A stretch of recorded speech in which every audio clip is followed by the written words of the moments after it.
গ্রামীণ সিম থেকে গ্রামীণ সিমে কিভাবে ব্যালেন্স পাঠাতে হয় আজকের ভিডিওতে আমরা তা দেখব। চলুন দেখে আসি। প্রথমে আপনার ফোনের ডায়াল প্যাডটি ওপেন করুন।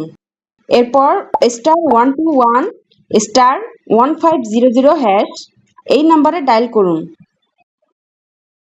এরপর এখানে রেজিস্ট্রেশনের জন্য 1 লিখে সেন্ড করুন।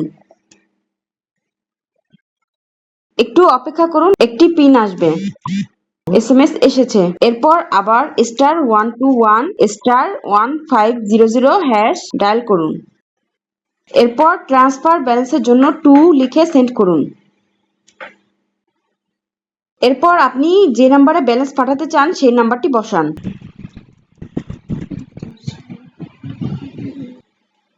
এরপর আপনি কত টাকা পাঠাবেন এই অ্যামাউন্টটা বসান। এরপর সেন্ড করে দিন। এরপর আপনার যে একটা পিন নাম্বার এসেছে ওইটা এনে এখানে বসান। পিন নাম্বারটি লিখে সেন্ড করে দিন। ওকে করে দিন। এভাবেই আপনি খুব সহজেই ব্যালেন্স ট্রান্সফার করতে পারবেন। সবসময় এরকম প্রয়োজনীয় ভিডিও পেতে আমাদের চ্যানেলটি সাবস্ক্রাইব করে রাখুন।